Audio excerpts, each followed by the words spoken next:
Si Joshua po, kasama na po ni God.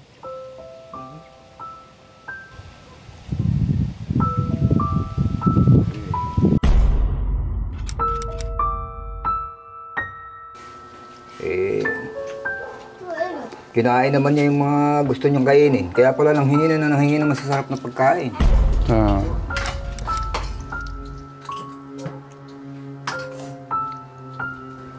Pakukuha lang po eh. Dadala lang po sa ako.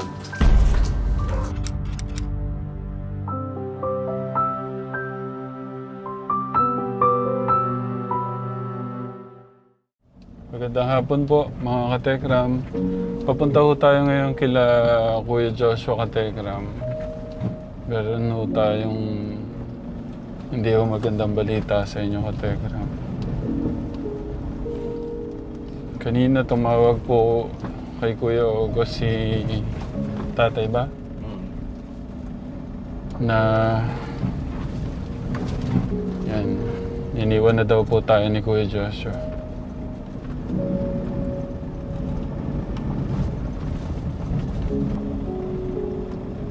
Dito na po kami.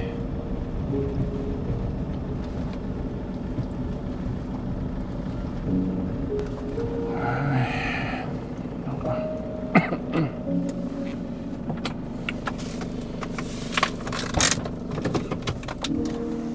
Hello. Si tatay. Wala na si Kuya. Ha? Wala na si Kuya. Anong oras ba? Hindi ka nag-bless. Kinuha na siya. Nasa si mama mo? Si papa mo? Tara.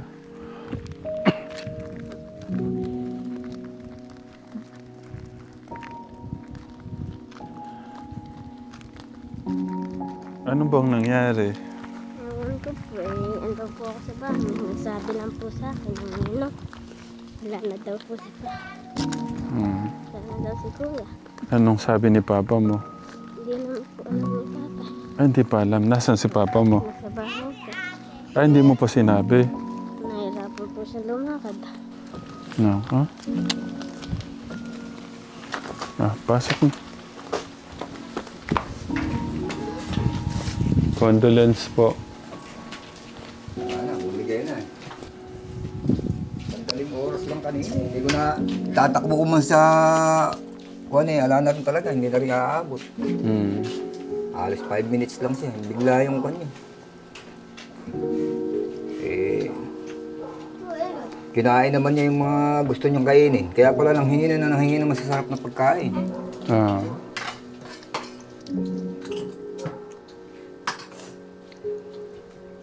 Pakukuha lang po eh. Dadala lang po sa ako. Naubos niya po yung oxygen. Hindi naman ganong kung yung nagamit yung oxygen eh. Bakit to? Pagka kukuha lang siya, oxygen na ng 2 oras, 1 oras, aalisin na niya, gano'n. Ano pong nangyari? Anong oras po nangyari? Mga pagitan po ng 8:30. 8:30. Sinasabi ko naman sa kanya, dadaling kita ako sa kuwan eh. Ni Aya, nung medyo lumakas-lakas siya, 3 araw na lumakas eh. Hanggang ngayon, ay kahapon, malakas siya, malakas ang kumain. Kanina parang nabigla lang eh. Sabi niya, laswak ako, ahon ba ako? Kana ikaw umahon, titot. Bukas ka na ikaw umahon. Nung miya-miya dito ikaw, kabit mo oxygen, nahihirapan na ikaw huminga. Ayun, pinabit ko. Miya-miya ala na. Nahabol niya na yung kwan niya. Yung hininga niya.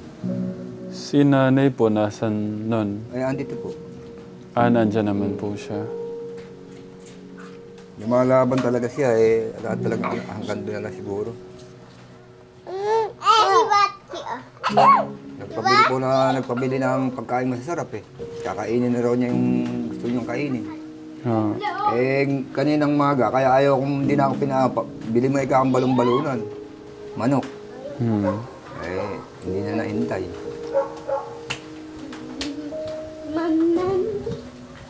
Ilan taon na po ba buhat nung kinuha natin sa bundok?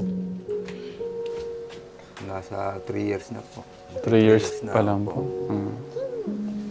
Magti 3 years pa lang po. Hindi pa po pala alam doon sa papa niya. Hindi po. Hindi po ba alam ng papa mo? Hindi ka ba umuwi kanina? Nung... Hindi ko naman sinabi kay Papa. Pati mo sinabi.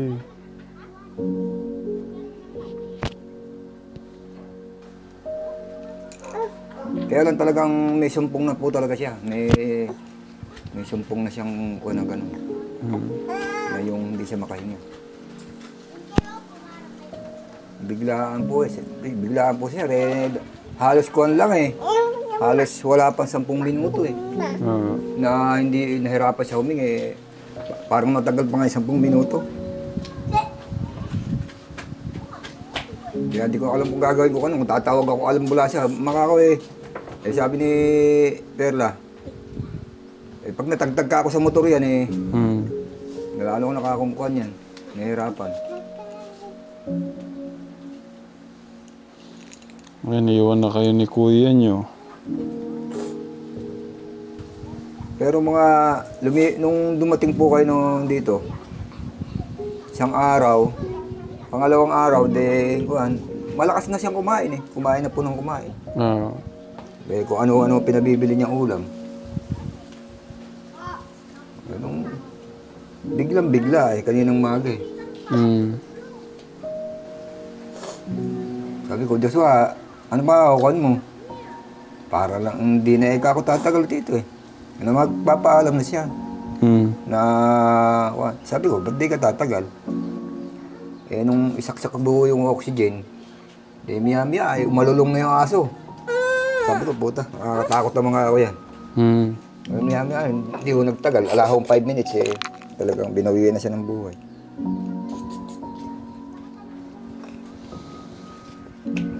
Paano kaya si tatay nito? Balita natin doon. Kasi kailangan malaman ni papa mo. Eh, kumusta si Angelo, Kuya Kevin? Ha? Ha? Hindi na po nakakasunod po siya minsan. Ano ba yun? Si Kevin din daw, katekram. Di na kaya ding itaas ang kamay. Teka. Kukulin natin dede mo.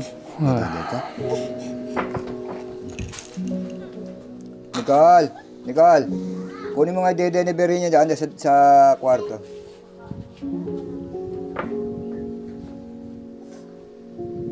Kailan pa yung nahirapan si Kevin Dumating po yung si Kuya Joshua po doon. Joshua. Pumisita si Kuya Joshua mo doon.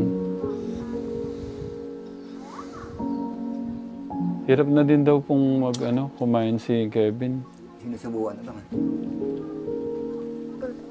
Di ba nung dali niyo po sa baliwag yun eh, tinapat na kayo ng doktor na hindi umaabot ng 15 years yun. Oo nga po. Eh, mabuti nga, tumabot pa siya ng gano'n. Oo nga. Si Kuya Joshua po, 17 po ba siya? Mag-i-18 po sa May yun eh. Oo nga po. May 18. So, nakabonus po tayo ng halos 3 taon. Si Kevin, ilang taon na ba si Kevin, tay? Nasa mag-15 na siguro yun. Okay, 15. Talaga nagalit na yung cancer ni Joshua eh. Nagalit na talaga na hindi na nakaya. Naubos na yung laman niya eh. Yung kinakain, hindi naman tumatalab. Yun nga po yung yung laman din nawawala po. Yung ala na, yung baraso niya, halos maghiwalay na rito eh. Malakas naman yung kumain. Eh, kaya lang eh, ba't ka akong gano'n nauubos yung laman? Ito, ilagay mo doon. Tapos na? Oo. Timpla mo kaya si Ole. Matapang si Joshua eh, sabi niya, huwag ka ikaw umiyak, sabi niya sa mama niya. Palaban nga po no? Oo. Saka hanggang sa huling hininga niya talaga, matapang talaga siya. Ayoko pa ikang mamatay, kakainin ko yung lahat na ikang gusto ko. Gusto niya. Kahit akong palasa, eh di pagluluto ng mama niya, papakanin. Tapos si papa mo sabi mo, hirap Lakad na. maglakad. Kasi walang pag-iingat sa sarili. Yan, ngayon, inaani na yung katekram. Yung walang pag-iingat sa sarili, yun, inaani na yung ni Tatay Isagani. Nagsisigarilyo pa rin kasi si Papa mo, no? Tsaka inom. Hapon po ko hinihintay ni Diyos, kaya gadamit na si Kuya Tekram. Siguro, nakakaramdam na siya ng malakas pa kahapon malakas pa pinatugtog pa ng todo yung speaker Gabi na ho kami nakauwi kahapon. Nasa hospital naman kami ng Rugay.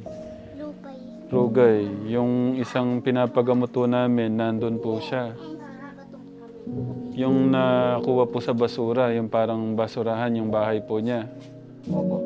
Yun yung pinapagamot po namin ngayon sa Rugay, Baliwag. Paano ate? Kailangan malaman ng papa mo. Punta muna tayo doon. Maiwan ka na dito. Kausapin ko muna si papa mo. Tapos yung mga kapatid mo, kailangan ding malaman.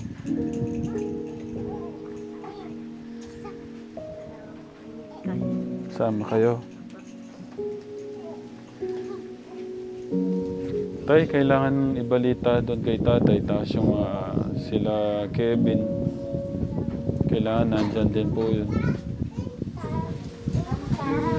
Hoy, meron niya. Halika dito. Kasama rin daw si Marena. Magkala ng tao dito. Pero siguro mas naging masaya si Kuya Joshua. Kung kasama yung mga kapatid ko. Kung pinili nung tatay na nandito po yung dalawa. Wala ito ang kasi yung kali. Pinagkait ni tatay yung Kaya din hindi ko alam minsan. Gano'n kasakit yung ginawa sa amin ni Dong. Pinamukha na sa amin na kundi dahil sa mga anak na yung sila Kevin, hindi kami pupuntahan. Ganun baka ako. Kung kami lang sir, talagang kung kailan nyo lang kami puntahan, hindi naman talaga kami umaasa sa tulong Papakabuhay kami talaga sa sarili namin. Tsaka nakikita ko naman, tay. Ang problema, tay, si Kevin, mahina na din. Mahina nga po. Ewan ko lang kung anong magiging decision niya. Kinukuha na talaga namin yung dalawa doon. Dito muna. Dahil paibigay naman.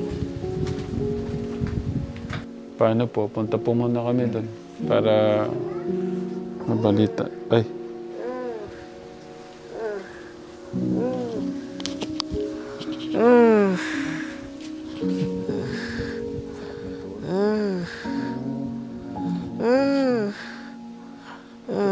Tay. Tay. Tay. Tay. Tay. Ano ba? Natakot po ako sa inyo. Ano po kayo na nagsasalita? Okay lang po kayo? Oo nga, basta naidlip ako Ano po, hindi po. Ano po yung napaganipan nyo? Ano? Nagsasalita po kayo. Para po kayong nalulunod. Nakahiga nga. May napapaginipan ka. Takot ako. Kala ko.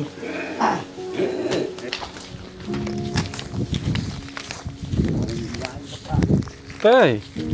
Ganun nga ako. Kaya minsan binabangungot ako pagka natutulog ako. Binabangungot ako. Paano kung lagi kayong binabangungot? Tay, tinakot mo ako. Ganyan yung pinsin niya, natutulog lang ako. Talagang lahat ng tao. Hindi pa paano kung may nababangungot po. Sige, punta ko muna tayo ka Tekram kay Tatay Isagani. Nasaan daw ba nilagay yung Kinuha na po yung katawan, mamaya po ibabalik. Ayun po, ayun. Tainom ka muna para... Talagang paminsan nakatutulog ako. Pag-iinig ako paminsan, Iba po yung hilik tayo sa nagsasalita po kayo. Nakakatulog na ako. Parang nalulunod po kayo. Parang kang inihila pa baba.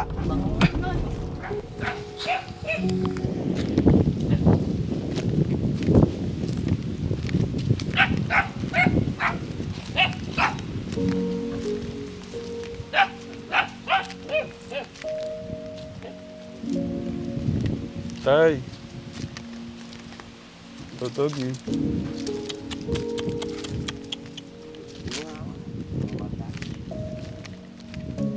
Magandang hapon po. Kumusta po? Oh! Anong nangyari sa inyo? Wala eh, nakakon eh. Yo!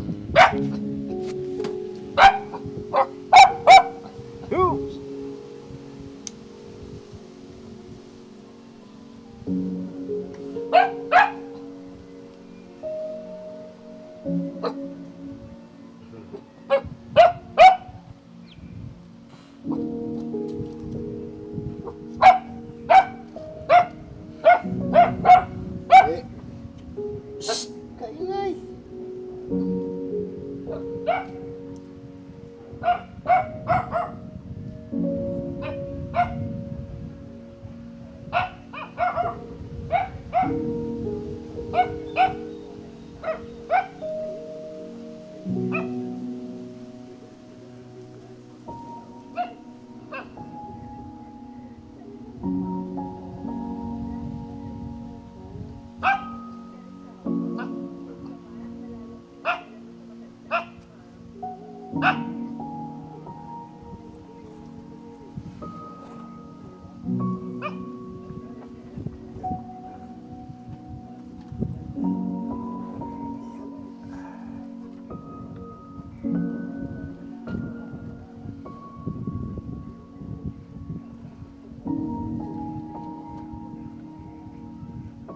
Patay mo yung radyo lang.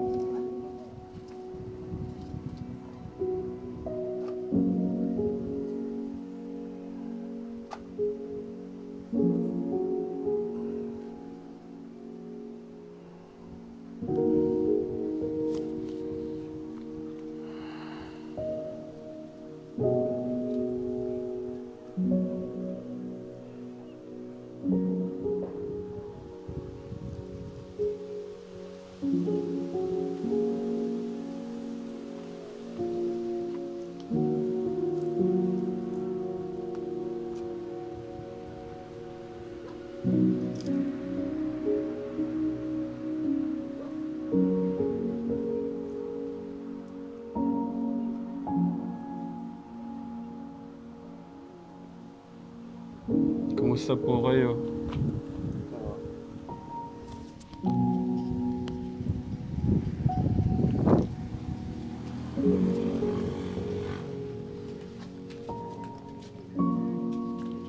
Okay lang ba kayo?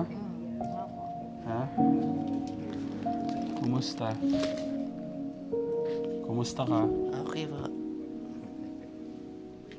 Ikaw, kumusta ka? Okay ka lang? Opo pa. Oh, kamusta ka? Up mo muna yung radyo mo. Patay mo muna yan.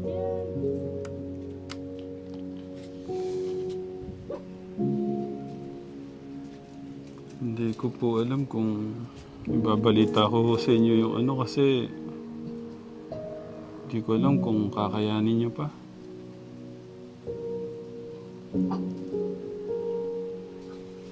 Kumain na po kayo?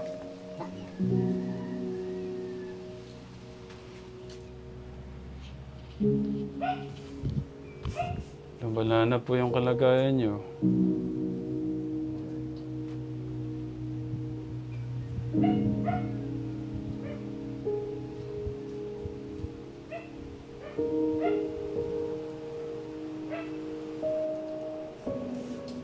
Ano po yung mga nalalaglag na yan? Sa inyo po ba yung puti? Sa katawan nyo po pala yan.